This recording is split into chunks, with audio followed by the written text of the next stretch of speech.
Bonjour, alors je me présente, je suis Christopher. Donc j'ai choisi d'acheter la Dacia Sandero Stepway. Alors c'est l'Eco G100. Voilà, Eco G parce qu'elle a le GPL. Donc voici le véhicule. Donc avec les jantes, les feux à l'avant, comme on peut voir, feux LED, les barres. Il y a une petite clé, on peut les bouger, elles sont amovibles. Et voici l'arrière du véhicule. Donc le coffre à l'arrière. Donc vous avez plusieurs possibilités, soit coffre normal, soit pour ma part j'ai pris l'option coffre plat. Voilà. Sur le côté, hop. Et ensuite vous avez la planche. Quand vous baissez les sièges, vous avez la position coffre plat, donc ça fait tout un plat sur toute la longueur. Ensuite, voici les places assises à l'arrière. Donc c'est de 3 places à l'arrière. Vous avez aussi pour le siège auto de l'enfant, bien assez grande. Voilà, là on voit qu'il y a de la place. Le siège est réglé pour ma position de conduite. Donc voilà, on est assez large. Ici vous avez un USB pour pouvoir recharger les téléphones portables ou autres. 2 enceintes à l'arrière, 2 enceintes à l'avant, plus les petites sur le tableau de bord qui font partie d'une option avec le Medianav. Toute la voiture est en vitre électrique. Vous avez les commandes qui se trouvent ici au niveau des vitres électriques, rétroviseur électrique, et vous pouvez bloquer aussi l'utilisation des vitres électriques à l'arrière. On peut voir que cette Dacia a une petite mousse comme on voit là, ainsi qu'au niveau du tableau de bord. Donc avec l'option Medianav, donc voici l'écran à quoi ça ressemble. Vous avez l'intégration du smartphone, donc vous pouvez connecter votre téléphone sans fil grâce à la Wi-Fi de Medianav.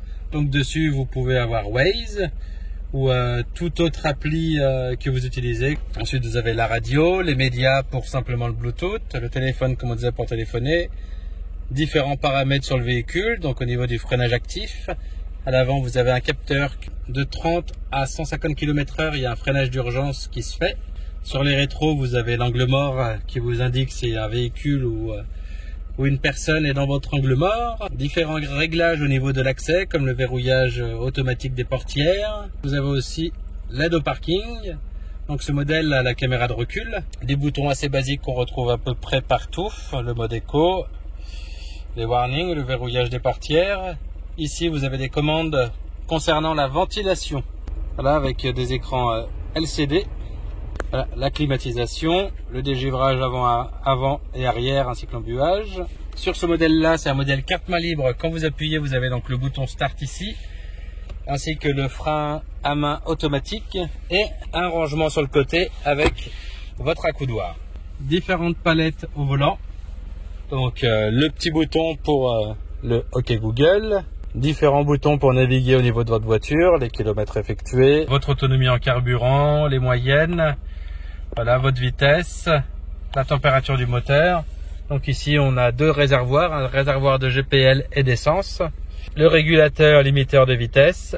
Pour faire le plein, rien de plus simple, on ouvre la trappe avec une commande qui est sur le côté conducteur, le réservoir en essence et le bouchon pour le GPL. Et donc vous voici la motorisation Eco G100.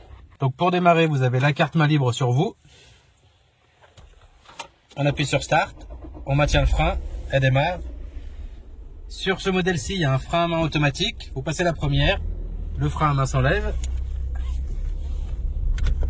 Si vous n'avez pas votre ceinture, la voiture bipera. Je trouve que la conduite est très fluide, très souple.